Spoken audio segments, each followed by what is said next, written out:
D'abord, il a le mérite d'être une mesure incitative, et non pas coercitive à l'installation. C'est un élément fondamental, parce que les idées pour mettre en place une coercition à l'installation ne manquent pas. L'imagination de nos élus est sans borne sur ces sujets-là. Il y en a même qui imaginaient que dès lors qu'un médecin était formé dans une faculté de médecine, aux frais dits de la société, eh bien, il devait exercer une partie de son temps, les premières années, dans une zone désertique. Enfin, franchement, il y a des idées assez saugrenues qui circulent sur le sujet. Donc là, on est sur une mesure incitative, et donc ce principe mérite d'être salué. Deuxièmement, il s'agit d'apporter un complément de garantie, enfin une garantie de rémunération par un complément qui est versé aux praticiens. Ça, c'est important parce qu'effectivement, c'est un des freins à l'installation dans ces zones-là. Parce que très souvent, c'est des zones où il n'y a pas beaucoup de médecins, mais où il n'y a pas beaucoup de patients non plus.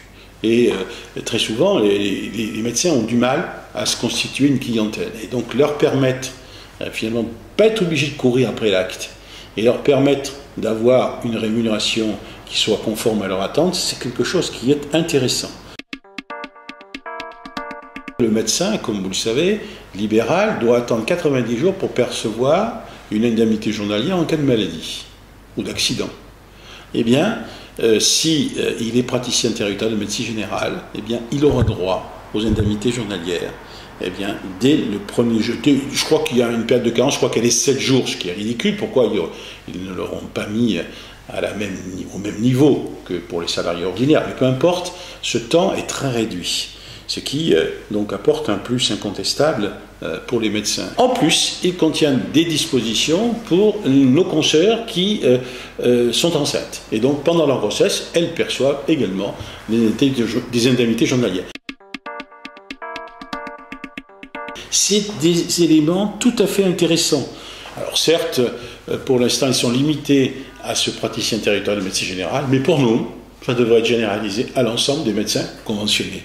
Qui dit conventionné, dit effectivement contrat conventionnel, et donc dit, certes, respect des tarifs opposables, mais en contrepartie, eh bien, on a perdu l'essence même de ce contrat conventionnel. Donc il reste toujours l'ASV, la retraite, l'avantage social de vieillesse, mais il faut que la situation sociale, la couverture sociale, la prévoyance des médecins soient améliorées.